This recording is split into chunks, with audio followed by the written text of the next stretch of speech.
Hey everyone, welcome to Games Midlife. Today I'll be talking about the 5 things that I've accepted as an adult gamer. These are my observations from the past 10-15 years that I've been gaming and how my gaming taste has evolved and how my lifestyle doesn't support certain game styles and genres anymore. So I'd like to start off with the first thing, which is Battle Royale. I don't think Battle Royales are for me. It's a genre that I just can't get into. There's a really high skill requirement and also the skill ceiling is very high. So I can't seem to enjoy these games. You have to put in a lot of time to get really good at them, and probably then you'll be able to get the most out of these games. I've tried getting into Fortnite, Apex, but none of these games seem to satiate my kind of requirements from a game. It's not meant for a person like me. I think I've accepted because my lifestyle doesn't allow me to invest countless number of hours to hone my twitch reflex skills and strategies around eliminating 99 other players from a highly competitive multiplayer game. I've therefore tried to stay away from these games and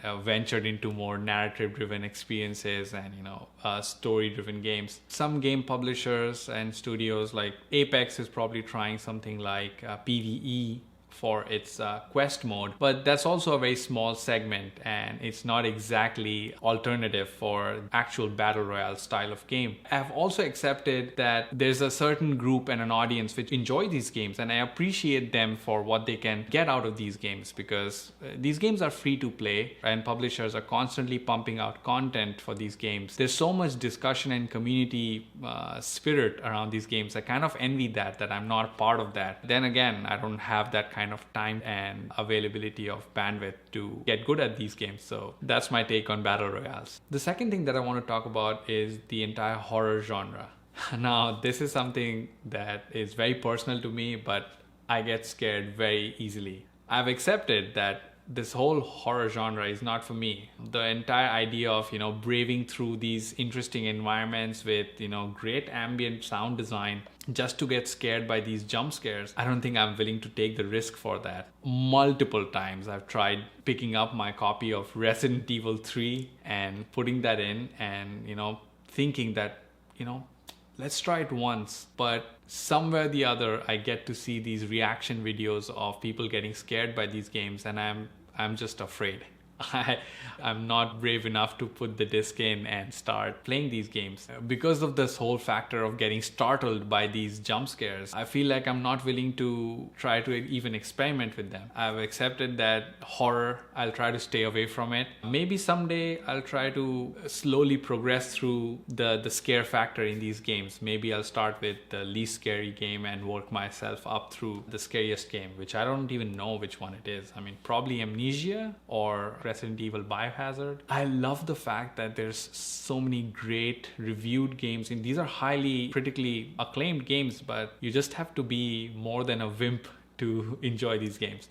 Talking about horrifying experiences, I'd now like to move into my third point, which is the Soulstyle genre. Games like Dark Souls, Bloodborne, Sekiro.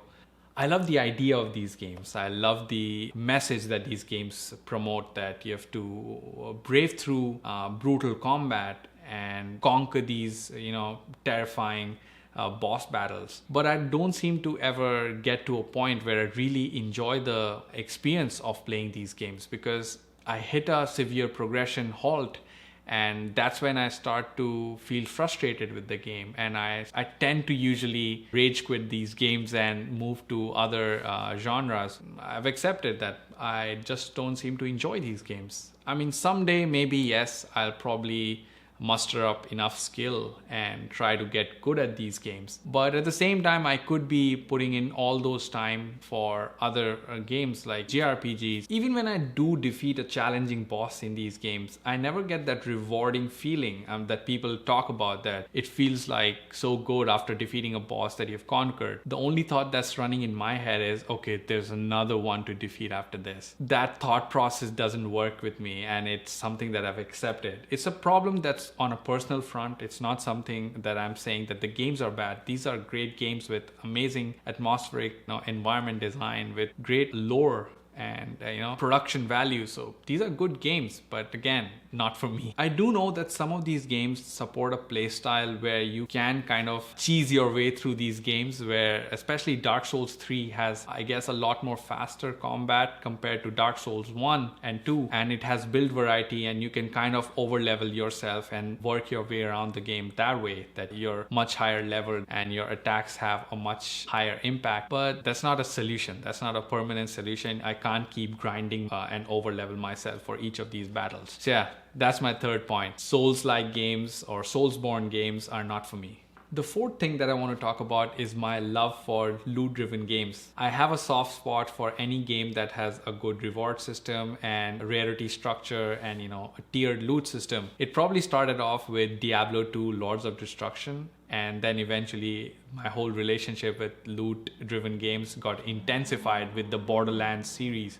So that's something that I've accepted, that whatever the critical reception for some of these games might be, but if it has a good tiered loot system, I'm going to try it and play it. Case in point being the recent Assassin's Creed games, Origins, Odyssey, and that's one of the reasons why I enjoy games like Destiny, especially Destiny 1 and Division, because these games have great loot systems. They have legendary gear, armor sets, gear sets, all of that jazz. I love it. I am a sucker for these games. That's also one of the reasons why I've tried probably every single action RPG game in the market, like all the good ones. I've tried Grim Dawn, Titan Quest, Torchlight, Path of Exile, Warhammer Inquisitor, which is a great game that you should try out, and Warhammer Chaos Bane. I've tried a whole lot of ARPGs just for the fact that they have a good loot system. The final thing that I want to talk about are 2D platformers and fighting games. These genres have lost the appeal for me. I simply don't have the motivation to pick up these games and enjoy them, probably because of the lack of any diverse objectives in these games. Fighting games in particular, you have to memorize a move list. This whole idea of rinse and repeat with characters, it's not changed even now. With like some of these fighting games do have a campaign mode and a story mode, but you have to understand move patterns, you have to learn a move list for every character in the roster, and I don't have the time to really do that. I'm not disregarding the fact that it's not a game for everyone. It's just that my personal preference, fighting games, is something that I don't enjoy. For 2D platformers, my reason is that I got really burnt out by Celeste. I understand it was a challenging platformer,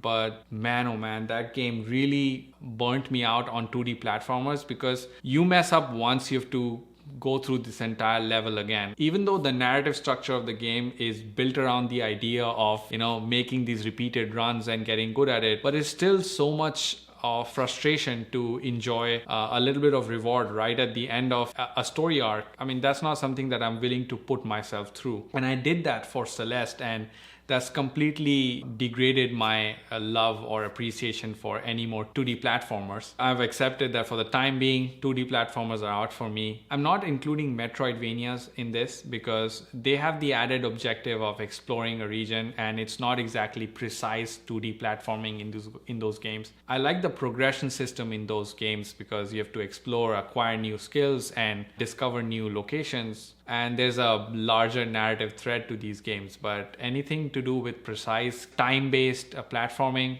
not for me. So yeah, these are the 5 things that I wanted to talk about. Let me know in the comments, what are your thoughts on this topic? What are some things that you have accepted as an adult gamer? And yeah, let's keep the discussion going. Thank you for watching Games Midlife. This is Supratim, and I'll see you in the next video.